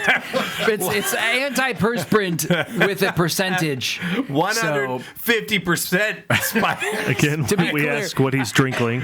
Spider. Good callback. Spider fuck. Hey! Hey! I'm MJ! I don't think that's how it went. It's a horrible Kirsten Dunst. Kirsten Dunst. Kristen. Oh, the scene in the cafe when the car crashes in and Slow motion, grabbing her, jumping, and But I love she's about to kiss him because she has something's up. Yeah. Right? She's already suspecting something. She wants to kiss him one kiss, and then he senses this car. Oh, so good. it's a great love sequence. That so it's a much. really great sequence. Yeah. Yeah. Her asking, I can't make my own decision. I'm looking through my notes trying to find it. Just sending him off at the end. Also, is that the Go Get Him Tiger? Yeah, Yeah, it is. Let's go great. get him, Tiger. It's That's right. sexy. It's like go get him. Yeah. All right, I will. Bet your ass. Bet your ass. Like I said, it did win an Oscar, nominated for 3. You know how many Oscars Spider-Man won? It was first one? one, right? The first one? It didn't win any. Didn't win any because this is a better movie, Sean. Yeah, Sean. All right. God. All right. But as always, you couldn't have had this movie without the first one. Stanley and Wait, yeah. Oh, and, hey, Stanley. Did you see his cameo in this yeah. one? The Oh, train yeah. sequence. Yeah. Although, also, you say that, and we didn't need an origin story for Tom Holland. No. No, that's the best thing about Yes. the MCU. He's already Spider-Man. Everyone knows about Yes. Spider-Man. No, but already. there is an incredible. I know we're gonna get to that movie, but God, that sequence when Ned is just like, so like, can you make your? He's just like asking all these like annoying questions. Can you do that? Like, wait, can you? I mean, he's just like, so excited about it. Yeah, I just love it. But Uncle yeah. Ben gets to live again. He doesn't have to die. You know. Yeah. Yeah. I mean, he probably died, but we don't have to watch him die again. Exactly. Marissa Tomei as Aunt May. I mean, she's just so gorgeous. Hey, and- no, and we'll talk I about it know, when we we'll talk get about it. there. Oh, all right. That might be a fun fact. I'm not going to ruin that. All right, yeah. Are we ready? Yeah. It's time for fun facts about Spider-Man 2.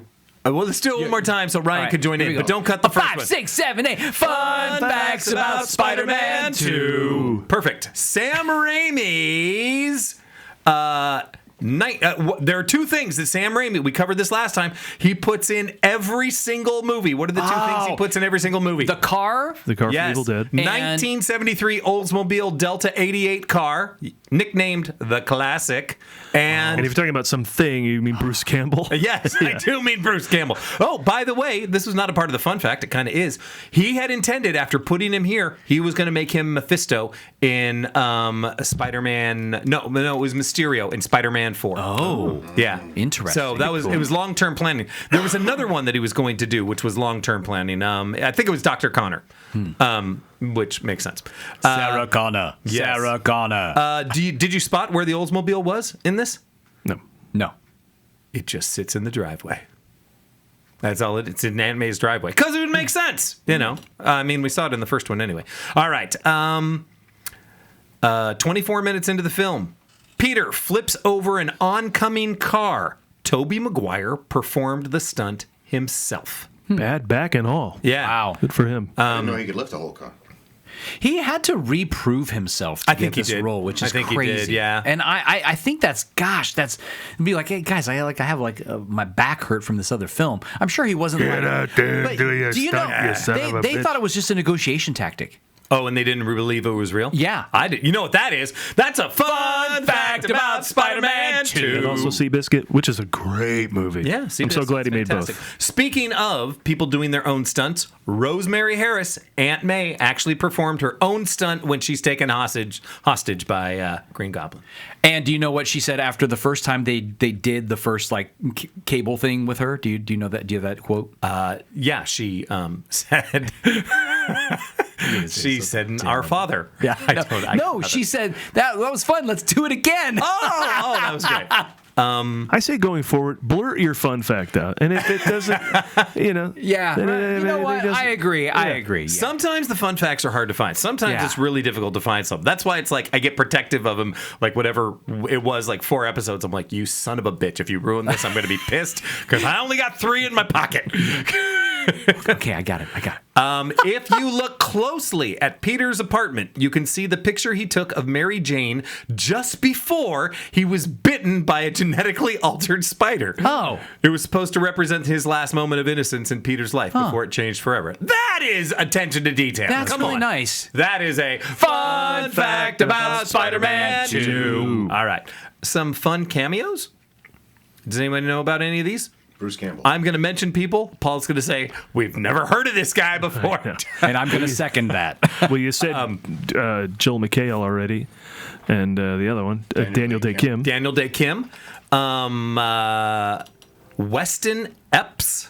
And Jopal Van Epps. By the way, I want to not just fun. say real quick, Daniel Day Kim is such a great actor. In general? Yes, such a great actor. yes, he and is. my daughter started watching Lost because she was just like going back and like, oh, I'll watch this.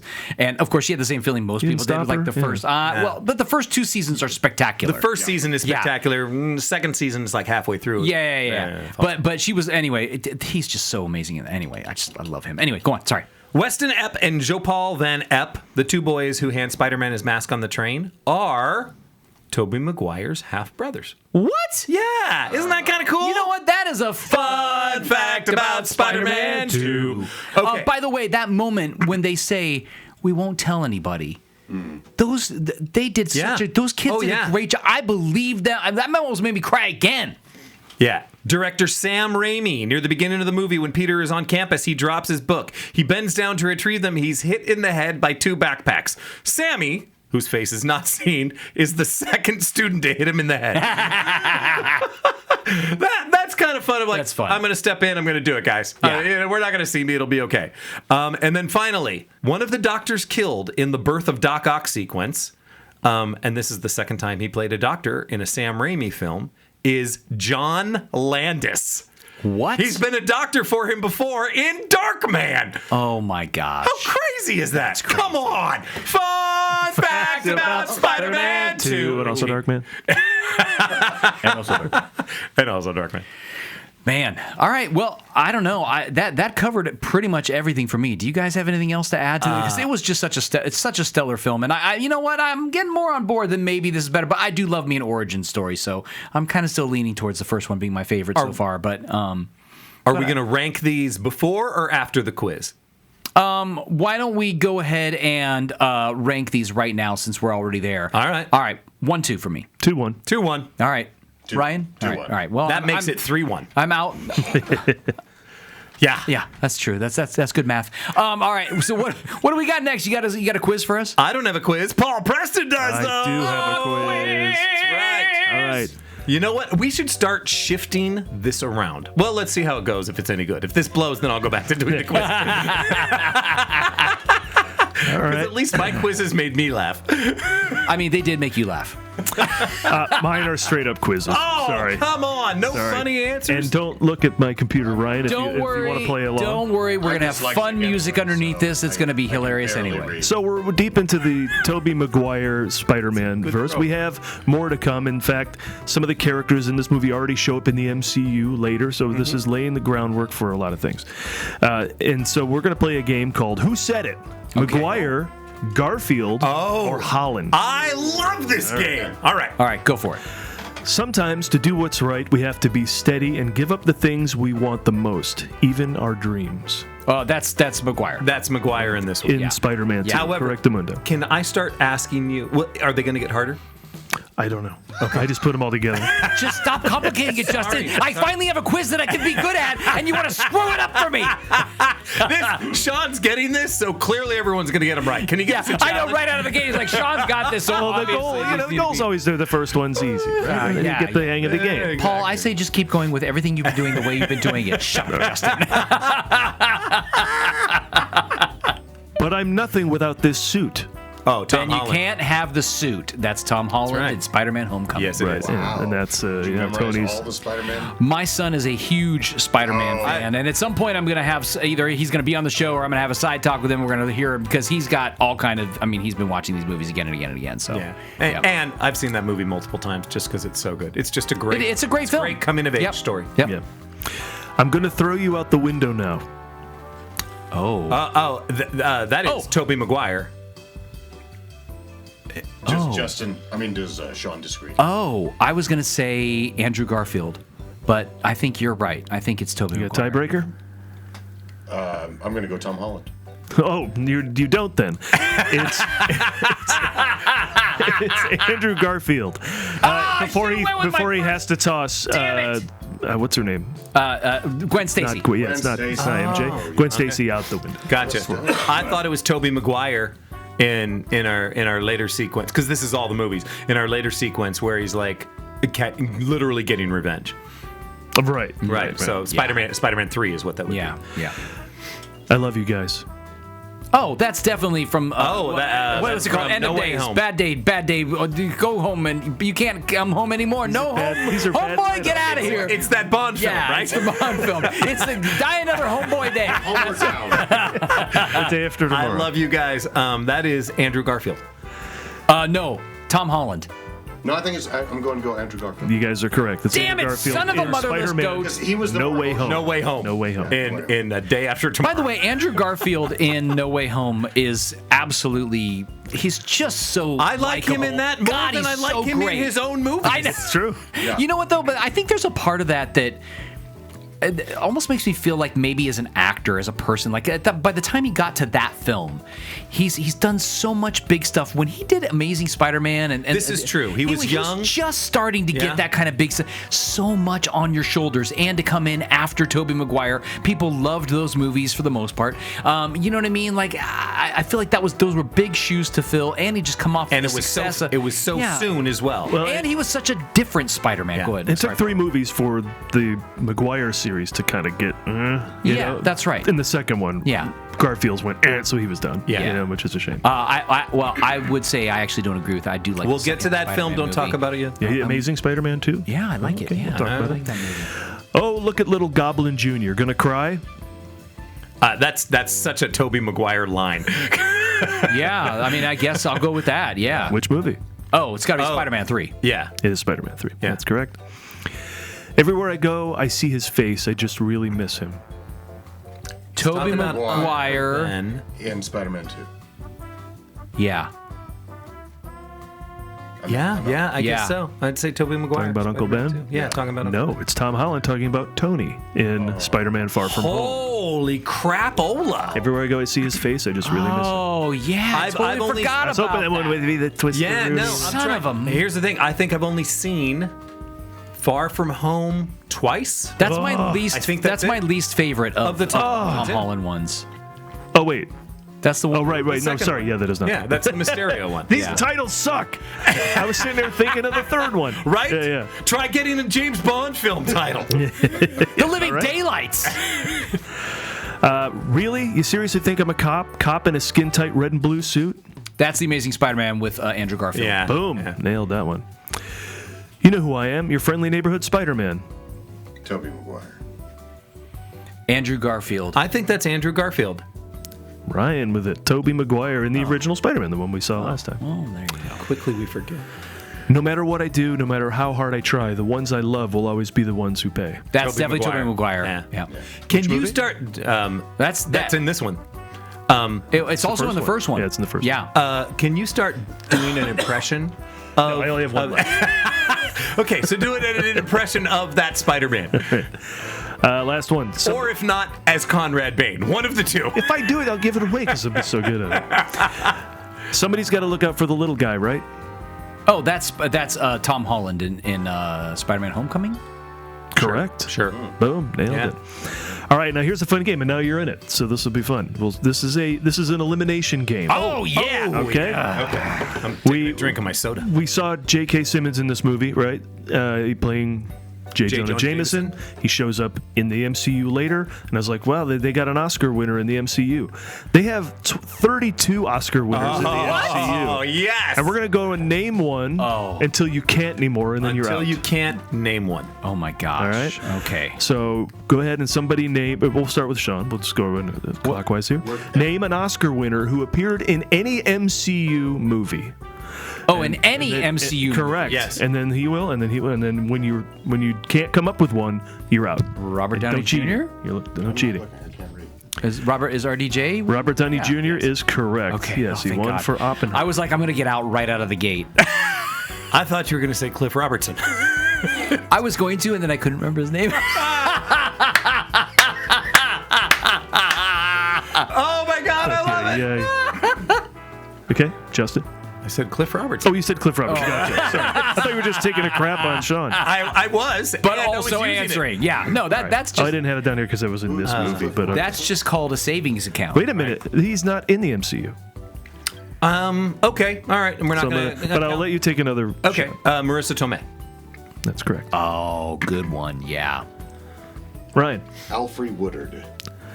Alfred Woodard has not won an Oscar. Ryan is out Racist. right out. Really? Alfred Woodard is not in any of these films. Racist. Now, she is. She is in Civil War, but I don't believe she's won an Oscar. Take a look. I mean, She I is. She is. That. She is in Civil War. Yeah. I wouldn't make. I thought she had. don't think she's won an Oscar.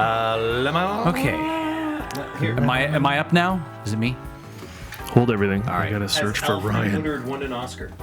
It's not telling me. Hold on. We have 16 computers in here, and none of them work.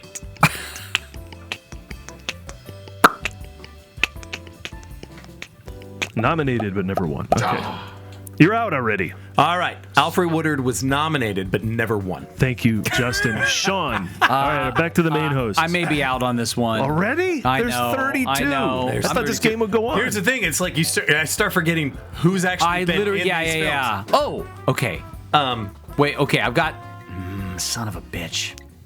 Who do I want to go People with? who have won. Who do I want to go with? Nominated doesn't count. Douglas. Douglas who? Fairbanks? What's his name? Douglas, yeah, what's you his have to.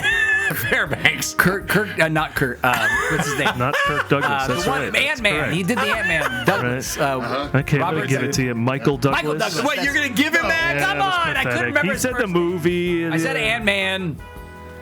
All right. Michael Douglas. I kept thinking Kirk. I said Kirk. Kirk Douglas. Do these include honorary Oscar winners? Because there's an honorary Oscar winner who is about to get one, who has not. He's only received a nomination previously. If he has not won yet, no. Okay. So Harrison Ford is out. Right. He's getting They're giving him an honorary. That's Is coming he up. really? Wait, When? am I screwing that up? Or With no, SAG. he got. Yeah, maybe I'm the giving it to Thalberg or SAG. something? Yes, he did. How do you guys feel about the fact that they changed it from the SAG Awards to the Actor Awards? It's dopey. Yeah, it's like I mean, It's whatever. always been. I mean, it's but I a feel shame bad to for like the other people who've won it all these years. Now it's like, I won the SAG Award. No, now it's the Well, it's a Actor shame. I Award. feel but- bad for SAG changing it and taking their name out of the name of the thing. So Yeah. we'll Yeah. talk less about the union. That's Exactly. That's work, guys. Oh, okay. Yeah. All right. No, we're HBO, but we're just going to call ourselves Max. Yeah, totally confusing. Totally. And then they went back, so SAG probably will Right. too. General Thunderbolt Ross is played by. Oh, for crying Harrison out Ford. loud. Not well, he is. At one point, Harrison Ford. If he can't think of it and I can, Jesus Christ. do I get back in? I don't think he played it. You- I guess It's only I when mean- it's on it's only when the pressure's on you to come up with the Yeah. name. that I the mean, you name went comes that up. So deep. I There's did. so many. You keep saying that, but you have the list in front of you. There's still 29. I'm I trying made to this think of practically any off the actor top of my that's in head. these. Okay. Hold on. I know his name. Any of He's dead. Like I can tell you that. of 18 years of movies. Douglas. Jeez Louise. This is just. Michelle Pfeiffer. Never won an Oscar. No. Sean What? is your winner. What? That- Are you kidding me? All right, do you want- First off, Wait, I want to do one more. Does everyone I want got- one gimme? You can go again, and then we'll keep going around. Well, he was trying to say William Hurt. I was trying to say. So we'll give you William Hurt. And you're back No, in the that's not fair. game. Yep. Okay. All right. One strike, no strikes. Go. Jude Law? What? Wait, you can't say no strikes because he did not say Michael Douglas. You gave him a gimme. You literally said that's a No, gimme. I said Douglas. If you said Hurt, I would have given it to you. Oh, okay. But I don't believe Jude Law's won an No? Oscar. So is that your guess? That was my guess. That's your strike against. Damn, son of a bitch. I thought that was a good pull. Oh! God dang it. See, I'm having trouble remembering even all the people that were in it. Okay. What? Ah, Robert Redford. Correct. and I'll give it to you, even though I put an asterisk next to it because he won for directing. But he does have an Oscar. All right. Ryan, you're back in the I'm game. trying to think of all of our power Everybody's got players. one strike. Oh. So next one and you're out. Wait. Yes, next one and you're out. Oh, gosh, I think he was just nominated. Wait, well, just to be clear, I had this game won, and now I'm like, I never win any of these. Because I was kind. That's a very valid point. It's not. You're the one arguing against that. No, but I agree with Sean. I could end it, but I did so much work.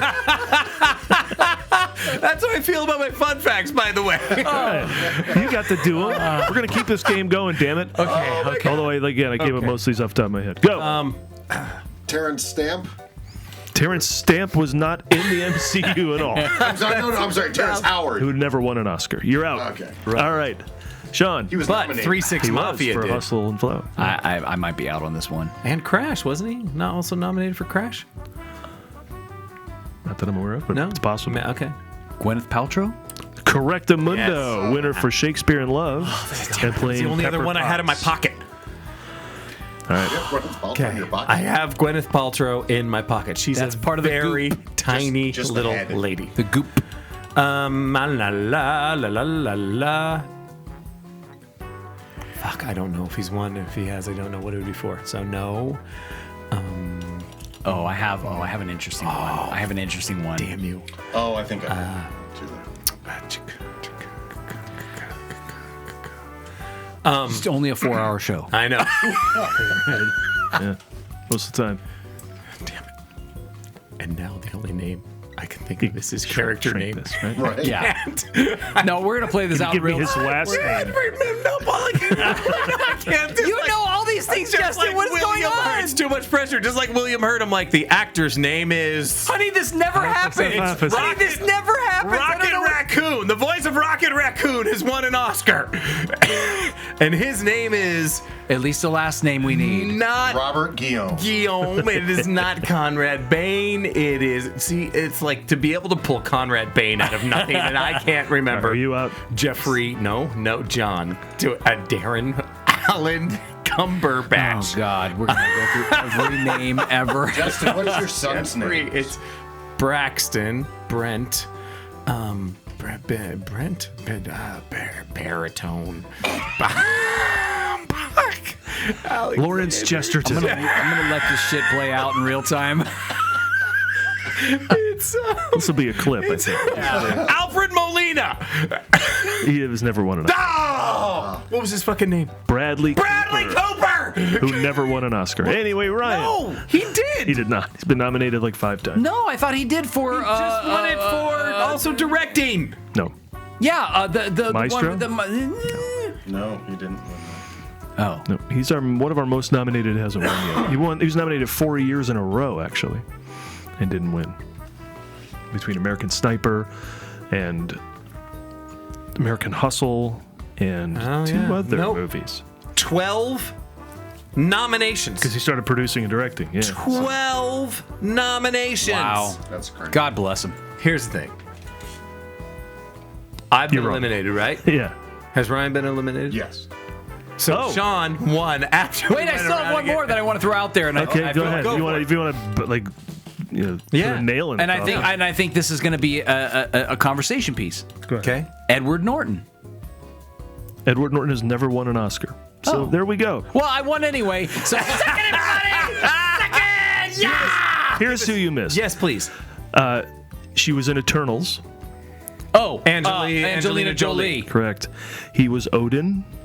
Oh, Anthony Hopkins. Yep. That's what I was looking for. I'm like, it's only the ancillary characters. I forgot Eternals even existed. I know. I think everybody did. Yeah. Hugh Jackman. It's just. Did you count him? Wait a second. The Eternals is such a confusing, beautifully made film. It looks Like, it's beautiful, but just it is so all over the place. God. Like that film is just That like should have been a Disney. It's Plus just the miniseries. ancillary characters like Zoe Saldana.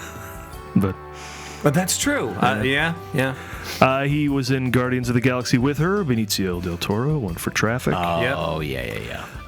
He is. Edward Norton has never give us won the an hint. Oscar? Give us the hint. No, but the I thought big he thing was- was he was nominated for something primal Fear. Primal Fear. Primal Fear. And And that I was thought he won for that, and but I Birdman, guess. but he didn't. yeah, but that was the big one that it was just like, who is this Birdman. kid? And all of a sudden, Birdman's so And good. Birdman was like, ooh, he's respectable again because Yeah. people don't like Yeah, him. because there was weird things with him. no one likes working with.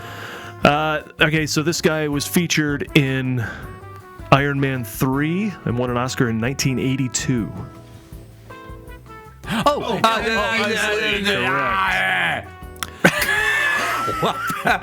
So Sean does not know. He's just making noises. So here, No, he's the guy. What's his name? The boxer in the.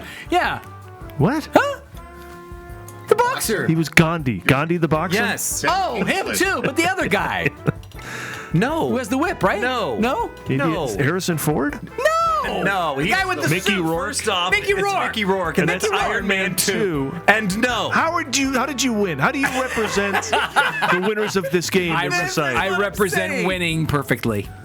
Does Mickey Rourke have an Oscar? No.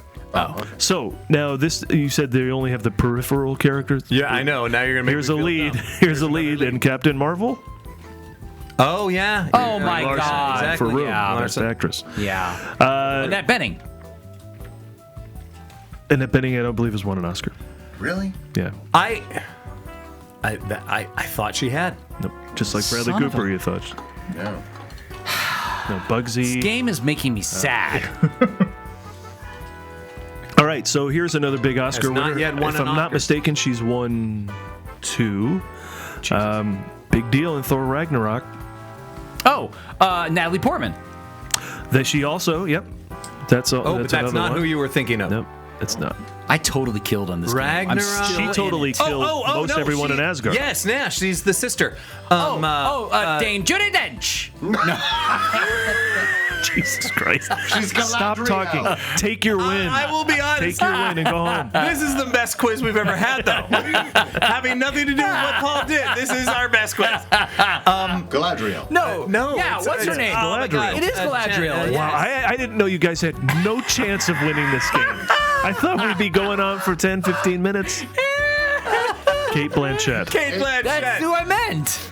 Now, I get her confused. It's not so easy. All you can do is remember her characters. here's another Best Actress Oscar winner who Kristen appeared Chenoweth. in a post-credit sequence in a recent Oh, yes. Movie. Charlize Theron. Correct. Yep. You hate this movie, but I love it. He's the It's villain of Sam Raimi Doctor Strange. he's the villain in Thor: Love and Thunder. Russell Crowe. Oh, he's also in there. He's also Yep. in there, but Yeah. he's talking about Christian Bale. Correct. Christian Bale. Yeah. Oh, yeah. This guy started a rebellion in Wakanda. Yes, Forrest Whitaker. it's Forrest He was a Whitaker. Black Panther. Abraham Lincoln? Oh, that's right. That was a dead-on Lincoln impression. Yeah, I mean, if you But I mean, it was once he had the. Speaking of Black Panther, Black Panther was an Oscar winner. Chadwick Boseman. Chadwick Boseman. He won an Oscar? I don't think Once he he had the bullet in his head, that was a very good impression of him. Maybe he was just nominated. Did you check it? Did Chadwick No, Boseman? he's nominated. He wasn't nominated? He was nominated. That's Okay, it. he was nominated. I thought he was. Here's another actor from these Spider-Man movies that we're talking about now. Oh, who Willem appeared Dafoe. in the later films of the MCU. Alfred Molina. Well, not Willem Dafoe. And Dafoe's never won an Oscar, sadly. What? He didn't win it for Vietnam. What's a Platoon. Platoon? Man, should have. God. He didn't win it for He didn't win it for Vietnam. just for the war itself, because he was was drafted. such a major and he influence. went. Yeah. He went. He died for our country in Vietnam. You'd think we'd give him an Oscar for that. Electro appeared, if I'm not mistaken, briefly in No Way Home. Oh, And that's yeah. Jamie Foxx. Jamie Foxx. Oh my God. Hey, you talk about Edward. Not just briefly. He's a huge part of that. Yeah. Yeah. You talk about Edward Norton, who played his girlfriend in. Edward Norton plays his girlfriend? No, I'm sorry. Plays Jamie Foxx's girl? I delete that one. Never mind. I Yeah. got a bad one. And that's just confusing. I picked a Hulk movie that's not in the MCU. My bad. Yeah. But the one with Edward Norton is. My understanding that Edward Norton Hulk is part of the Correct. MCU. Yeah, it was the second movie in the entire thing. They brought back Liv Tyler the for villain Right. is- And- Civil War or for and Hurt. Yeah, for the Harrison Ford. All right. You talked about RDJ. You talked about Gwyneth Paltrow, who's the villain in Iron Man. Ray Fiennes. It's incorrect. No, but The is Big Ray Fiennes? Lebowski. No, has Ray Fiennes won? I don't believe so. Wait, who's the villain in Should've. Iron Man? I didn't hear anything you said. The Big Lebowski. Oh, Jeff. Jeff.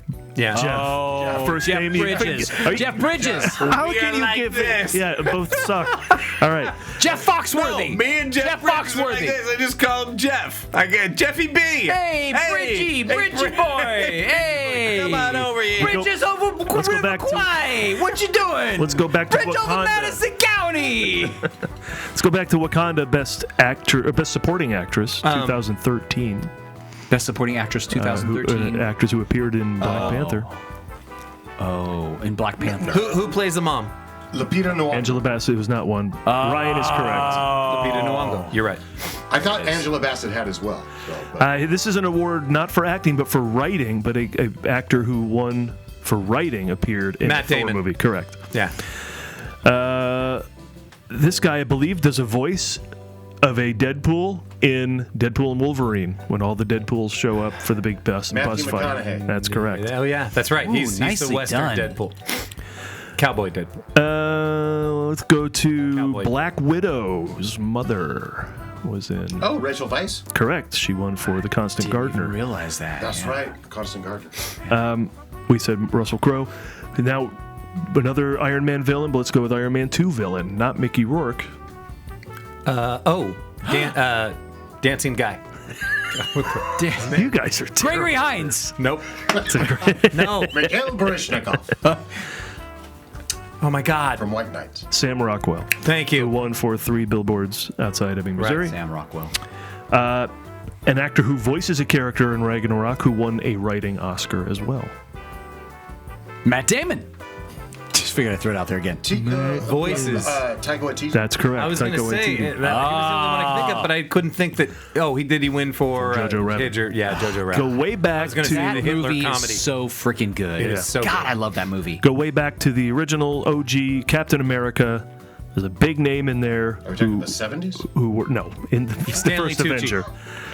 Nope, he has not won. He was nominated, but Wait, who was it again? It was Not in Stanley Captain Tucci. America. Oh, Tommy Lee Jones. correct. Yes, Tommy Lee Jones. Yep. And that's it. That's all I got. I have. Hey, all right, good quiz. Thank you good very quiz. much. I liked it. That was a great one. I really liked that quiz. That was great. You know what, guys? This was awesome. Ryan, thank you for coming and hanging out with us. This was really, really super fun. Does anybody have anything to add about Spider-Man 2 besides that they love it? I have not seen in there. I've never seen The Amazing Spider-Man 2 in its entirety. I'm looking forward to seeing that movie in its entirety. It's been a very long time, probably since it first came out, that I saw The Amazing Spider-Man. I watched Spider-Man 3 not too long ago. Oh. This movie is not a great movie, but, I'll watch it and I'll bring stuff back. I'm interested to see Spider-Man 3. Is that obviously that we're talking about that because that's what we're doing next. I don't remember liking it either. Paul, I'm guessing you're the same, right?